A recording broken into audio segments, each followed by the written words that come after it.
Shalom, this is Shira Sherbow coming to you from Sfat, Israel, and welcome to our Torah for the Nations weekly meeting.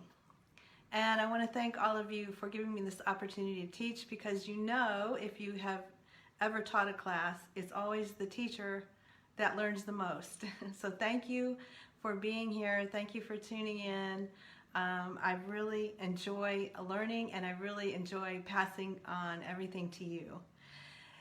The Torah is broken up into 54 different parshas, and we start beginning in the fall. So right now we are on parsha number 31, and I'm going to call it parsha number 30 Wonderful, because I love this parsha. It has to do with motherhood, and I think it's so timely because we're into Mother's Day weekend here. And here our Torah portion, the title of it is Emor.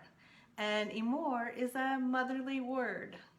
So it is so neat because when God gave us the Torah on Mount Sinai, he told Moses, to call the women and call the men together. The men and the women were separate, but he said, call the house of Jacob. And when you see the word house, it's the women are the house, and the children of Israel, and that's the men. So he says, say to the house, and he uses this word that has to do with emor, a soft speech, and speak to the men. So we see two ways of speaking, softly and a more hard speech. And so what's going on in this parsha is a lot of teaching, a lot of the older teaching the younger.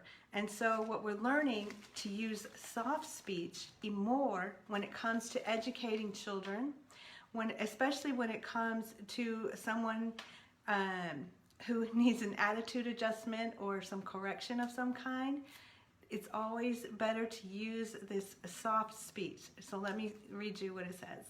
It says the Torah mainly uses two Hebrew words for speaking. The first is dibor, and that's hard speech. That's straightforward. I think of drill sergeant, manly, accurate delivery of the message. The second is amirah, soft speech. It is, it's effective for educators. It says that when someone needs a behavior or attitude that is in need of inspiration or correction, then we want to use this soft speech. It is a softer, more gentler, more motherly type of speaking. So right away in our parsha, this word emor is talking about appreciating. A mother is like, I know in politics they call it quiet diplomacy, right? This soft speech. There's a time for direct confrontational speech, but a lot of times when it comes to being an effective educator, we want to use this soft speech. Okay, I want to talk about why the world needed the Torah. And a lot of it has to do, I think, with motherhood. Because when you look at what was going on in the world before the Torah, is there any respect at all for moms? Because we know that just a few months earlier, before they got the Torah, they're living in Egypt, and Pharaoh isn't having a problem with throwing babies into the Nile River. So this was the world that the Torah came into, okay? 27 generations from Adam and Eve to this time that the Torah came into the world, and mankind still were sacrificing their children to the gods. Pharaoh was acting like it was not a problem to throw babies in the river. And so there was like a survival of the fittest going on, patriarchal society, patriarchal world. Women and children were like possessions. And here comes the Torah into the world. And we get this commandment, honor your father and your mother. And to me, that's nothing for us now. We have Mother's Day, we have Father's Day. We say, of course, we need to honor our father and our mother. But at this time in history, this was a revolutionary thought. Women were not respected. Children could be sacrificed to the gods. They were property. And all of a sudden, we're being told this group of people is taken out of Egypt. And they're saying, mankind has already had 10 generations from Adam to Noah, 10 more from Noah to Abraham, and I think another 7 to Moses. So 27 generations of mankind, and mankind are not acting any better than the animals. And so these instructions were very much needed, and they come into the world, and God is saying things to them like, be holy, for I am holy. And what that means is, like, in every area of your life, I want you to act with self-control and self-discipline and boundaries and guidelines and rules, because the world is just doing what it wants to do, and there's a lot of cruelty. And I want to introduce this revolutionary idea of kindness and of respect and of don't do to anyone else what you wouldn't want done to you. And we're going to see how God, he gives these laws, and they have laws to do with regarding how to treat animals. But what he's really wanting to show is the principle behind the law that applies to how we develop our character as human beings. If we are kind to the animals, it's going to carry through, and we're going to be kind to each other, and vice versa. And so, he's basically telling these people, there's a group of people, like 3 million people, that he takes out of Egypt, and he puts them in quarantine in the desert. There they are for 40 years, okay? And he says, I'm going to teach you something different, and then you have to teach it to your children. So in this parsha, teaching is going on. I want you to learn this lifestyle. I want you to learn these rules, and then teach it to your children for every single generation after you.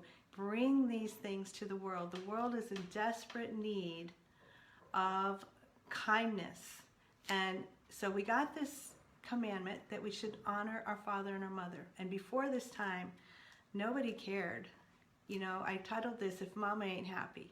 And nobody cared if Mama wasn't happy at this time in history.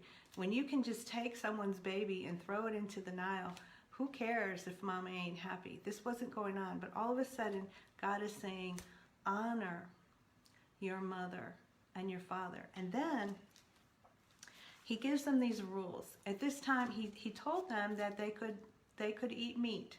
They could have a barbecue. They could eat steak. But he's also saying, you have rules. I want you to elevate every single thing that you do, okay? And so every area of your life has to be self-controlled, self-disciplined. And last week we talked about the tongue. God's like, I've given you speech. The animals can't talk. Human beings have speech, but you have to speak with self-control and self-discipline. Every single thing you do. So if you're going to slaughter an animal, it has to be done with a sensitivity and a kindness. And so in everything that I was reading this week, I read the best article called Cow Tears. Okay, and this is a mama who's not happy, this mama cow.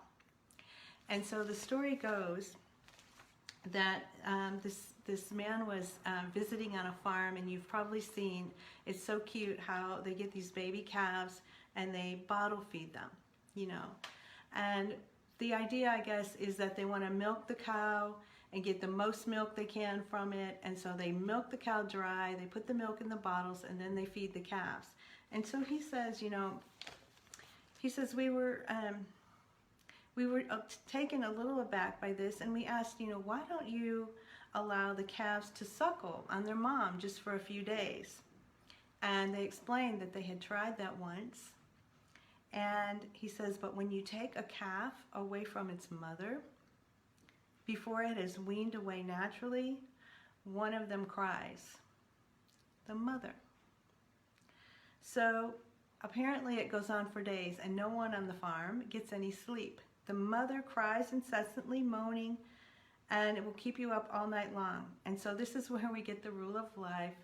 Don't upset mom. We have so much that we learn from the animals. So this is where our Parsha comes in. That God gave them a law. In our Parsha, in Leviticus 22:27, he says, for an animal to be acceptable as a sacrifice, it has to be with its mother for at least the first 7 days, and then you can take it away. Well, we all know what's going to happen when they take the baby away from the mom. Why does God want us to hear these cries? And the Talmud says the mother cow needs to give more than the calf wants to take. That's why the mother cries and not the calf. The crying is a message. It makes us aware of a great principle of existence. The need to give is more meaningful than the desire to take. And he's just talking about, like, the calf, he says the calf, like the children, it doesn't really care who feeds it, you know, but it's the mom, it's the parents that need the child even more than the child needs the parents. So God is introducing, he says, when you hear this mama cow, I want you to think about motherhood. You can see it so clearly in the animals. I mean, it's so cruel to take what's going on in all of the societies around them, that it's like nothing to take the baby, sacrifice it to the gods, and God is saying, we're going to have respect for motherhood. Look what happens to the mama cow, okay? And so what's going on here in this quarantine for 40 years is they are learning this trait of mercy. They're learning, you know, there's so much cruelty in the world at this point. You know, there's no mercy for mothers. There's no mercy for how to treat animals. And so something revolutionary is being brought into the world here in this 40 years in the desert. Okay, it says, we're being trained, we have to train ourselves in the trait of mercy and to distance ourselves from the trait of cruelty. Even though we're permitted to slaughter animals to eat, we must do so in a merciful manner. A person's actions mold his very personality. Okay, so this is a thing that is being taught on Mount Sinai, the thing that's being passed down to the children. Okay, if someone acts with kindness and compassion, these traits become part of his inner nature, his psyche. He will then feel another's pain, and it will become difficult for him to ignore their pleas for help. He will become a kind, compassionate person. And the opposite is true as well. If a person acts with cruelty, this trait will become part of him, and it will be more difficult for him to care about another person's plight. He will have a difficult time being sensitive to the suffering of others. He will have adopted callousness into his inner essence. And so this is the very thing that we don't want to happen. So God is using these rules that he sets up with how to treat the animals to take away this callousness in the world and this cruelty in the world, and to give these people a lifestyle that is so conscious of other people's feelings, even the animals' feelings, and conscious of how to treat others and to be kind. So it's revolutionary things when he says honor your father and your mother and respect motherhood. This is a brand new idea that's coming into the world. Okay, one of the very coolest things that I read about motherhood also has to do with nature, and it has to do with the mama bird.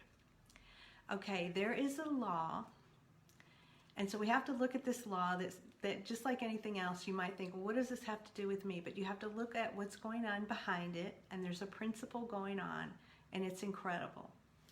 Okay, we have a law, like if I was to tell you, this is what Rabbi Foreman said. He says, if I was to tell you to go out and catch a bird, okay, we all know birds have wings, for a reason. It's so that they can get away from their predators. It's not easy to catch a bird, except when a mother bird has her eggs in the nest and she guards over those eggs. And if you want to take advantage of her vulnerability and her natural instincts as a mother, you could act like you were in her presence trying to take her eggs, and she will not fly away. She doesn't have it in her to leave the nest, to leave those eggs alone. She will stay there to the death.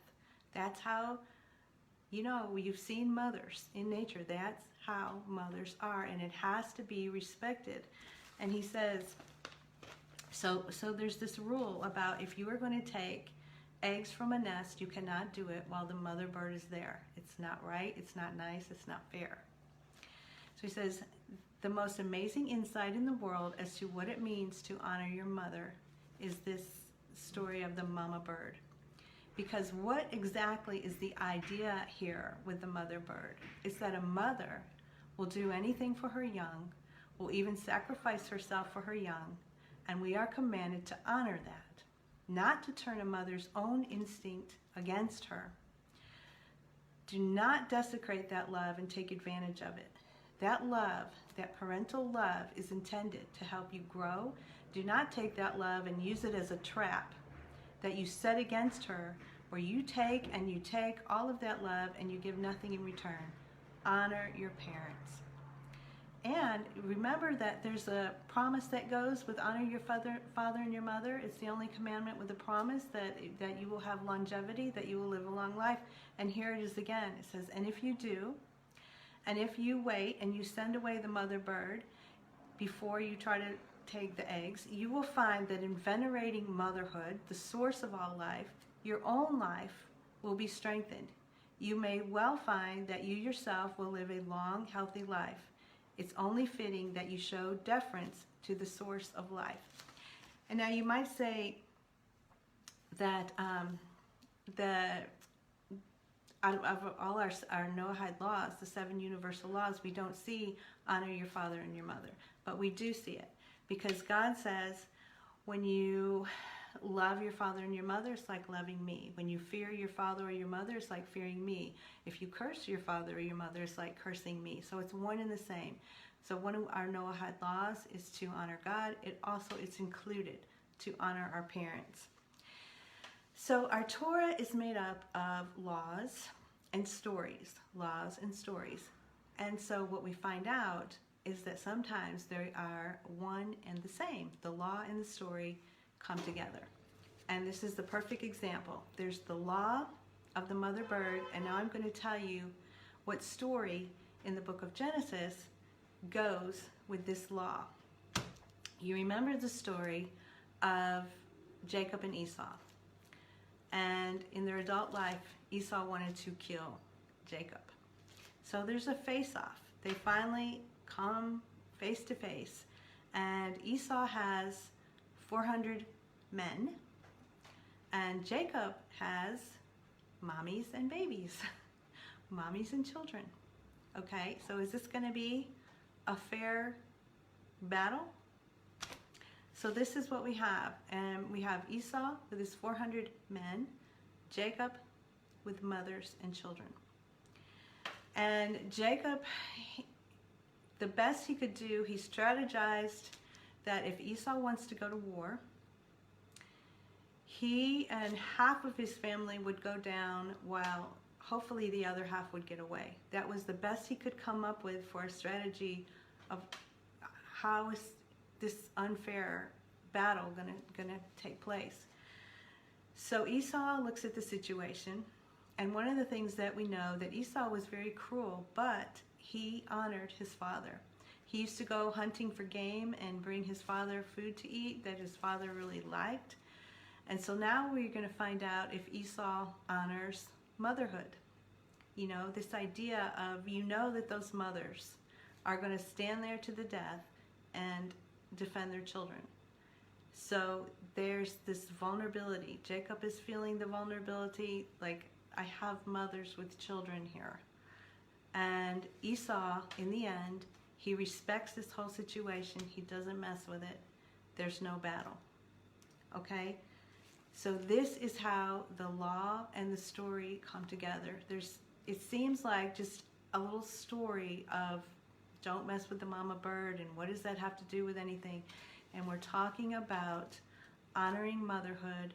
We're talking about not using a mother's vulnerability against her. I mean, it's just amazing stuff. So last week we talked about, you know, how you could look at a commandment like do not kill. And you might think, okay, check, I don't kill. But then we looked at everything that's included in that commandment. And we talked about speech, killing 3 people. It was a triple murder threat, killing yourself, the person you're speaking to, and the person you're speaking about. So killing includes a lot of things. And then we looked at don't worship idols, and that you could do that again. Check, I don't worship idols. And then this molten image that it's talking about. Who makes a molten image? But when we look at what's going on, that's included in this for our modern day, it's like don't get stuck in a mold, whether it's this is the way I do it, this is the way I've always been. Don't get stuck in your habits, in your addictions, in your one way of seeing things, you know, in your perspectives. Don't get stuck. Anything can become an idol. This is what I do. This is who I am. Because we're always supposed to be introspective. We're always supposed to be working on ourselves, changing ourselves. So we don't want to become in this mold and have this anything in our life be an idol. Okay, so now we have this Noahide commandment of do not eat the limb of a live animal. And again, you might go like, oh, nope, I don't do that. But we need to look at everything that is included. What we're talking about here is kindness and mercy. And we have tons and tons of commands that go along with animals. And I have to tell you a cute little story about this boy that went to visit his cousins on the farm. And he was in shock when they woke him up at 5:30 in the morning. But he got up finally, and he said, you know, I was really glad because, you know, I've seen a lot of sunsets, but sunrises are amazing. And so he got to see a sunrise. And then he noticed that his cousins were very buff and muscular, and they did a lot of chores on the farm. And so he was helping them with their chores, and then he could smell this delicious breakfast coming. You know, his aunt was making blueberry muffins, and he could smell them. And he was like, you know, to his cousins, okay, you know, let's go eat. And his cousins looked at him like, what are you talking about? We can't eat. We have to feed the animals first. And he had never heard of such a thing. Like, what? They can wait. You know, I'm hungry. So in the Torah, it tells us this very thing that, like I was saying, like we have rules and regulations around everything that we do. And one of them has to do with kindness to animals. And it includes feeding our animals before we eat. Because the animal can understand, okay, you're going to eat in an hour. Or you're going to eat pretty soon. It doesn't understand. It just goes crazy. You know, and so it's cruel. We have to be kind and just take care of the animal's needs first, and then we feed ourselves. So the Torah teaches us that we have to be kind to animals. We're not allowed, here's some other things, we're not allowed to hunt for sport. You can hunt, but not for sport. Like just stomp, you know. We can't muzzle farm animals when they're working, so they can nibble food along the way. That's cruel to have them muzzled, and then they need to graze while they're working. Okay, and then we can't even make two kinds of animals who don't get along with each other work together. That's considered cruelty to them. If they don't like each other, don't put them together, separate them. So the Torah even tells us that we have to care so much about our animals that we feed them before we feed ourselves. God gave us the Torah as a guideline to help us grow into the best and most spiritual people possible. These are the kind of things that actually teach us how to be holy. When you come in and feed your animal before yourself, you are doing a holy act.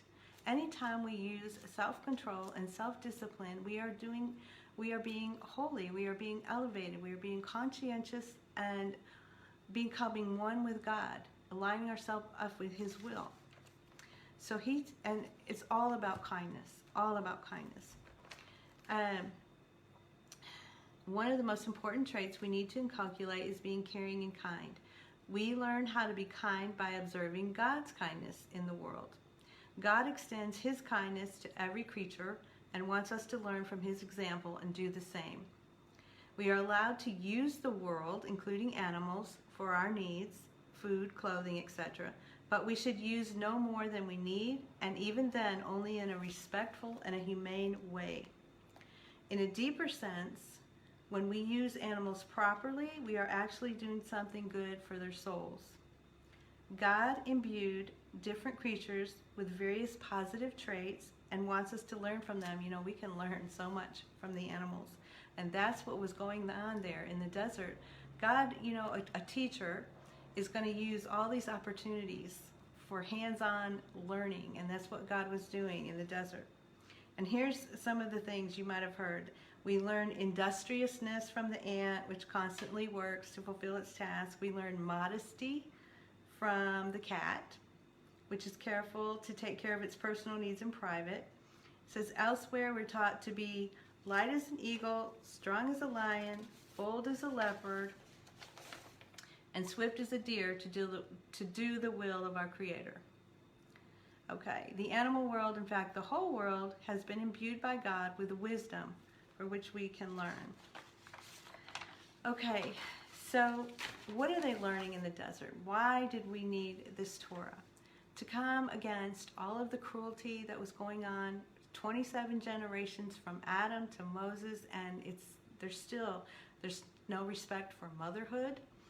And God gives this commandment: honor your father and your mother. And He shows us through different laws with the mama cow and the mama bird how we're supposed to respect that mother-child bond.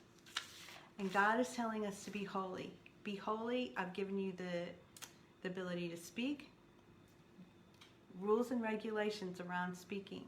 I've given you sexuality. Do it in the context of marriage. Use self-control. Use self-discipline. Every single thing that you do when you want to eat, feed your animals first. There's rules around everything. If you're healthy and you can make money, make sure you have the boundaries, that you are conscientious of, that you're aware of the poor, and that you give to the poor and the widows and the orphans. And so everything is about doing things in a way that makes us holy, because there's boundaries and there's rules and there's a way. And so this is what's going on these 40 years in the desert. This is what was being passed down from the mothers to their children, every generation, speaking with this imor, saying to them in this way, this teaching way that mothers can do, that is effective educating of our children. If someone goes off the path, you gently get them back on the path, and this is what we do. And so I want to just close with this last thing, and to go back to this mama cow. So when it has this calf taken from it, it cries. And it says, okay, now today, I saw a little cartoon one time, and it really helped me understand, you know, because we don't bring animal sacrifices. Now, we get our psalms, we read our psalms, we say our prayers. When we connect to God, it has nothing to do with animals anymore. It's a whole different world now. We talk to God, we pray to God, we read prayers. Okay, so in this little cartoon, it was like people from our generation were looking at the people bringing the animals and going, you guys are weird. What are you doing? And then they looked at us reading our prayers, speaking to God, going, that's how you relate to God? You guys are weird. So however we relate to God, through how they did it back then, how we do it now, that's really not the point. We have to get to the heart of the matter. There's a principle going on. So here's what it says. Today, we have replaced sacrifices with prayers, and therefore this principle is at the heart of prayer. When we are praying, we have to realize that the God to whom we are speaking, just like the mother cow wants to give more than the baby wants to receive and cries when she can't give, says when you are praying, you have to realize that the God to whom you are speaking wants to give to you more than you want to take, just like your mother. I thought that was just beautiful. God, when we come to him, he's like that mother. He wants to give even more than we want to receive, okay? He's very invested in this relationship with us. He's the ultimate parent. So I want to just close by saying we're going to go into the Zoom room. I put up the link in the just a little while ago in the Tour for the Nations Women's Gathering. You just go, click on. We're going to start 3 o'clock Eastern. We can talk. There's so much more to talk about. But we're going to end here. But if you want to pick up the conversation in the Zoom room, we can do that. And I want to wish everybody, all the mothers and aunts and grandmothers and all of the teachers and daycare workers, everyone that's raising the next generation with your soft speech.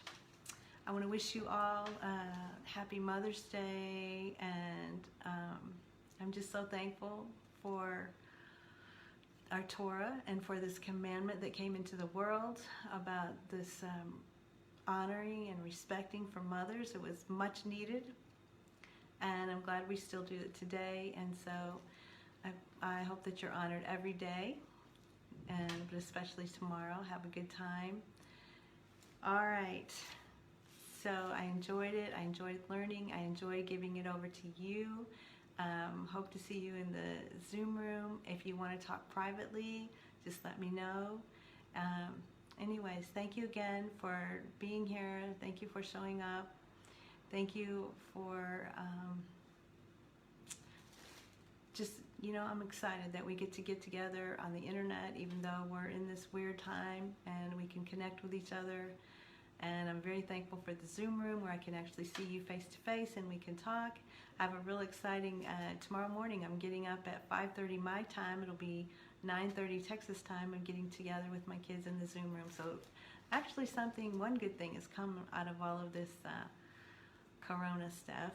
The Zoom room is just turning into a lot of fun. All right, bye for now. Shalom from Israel.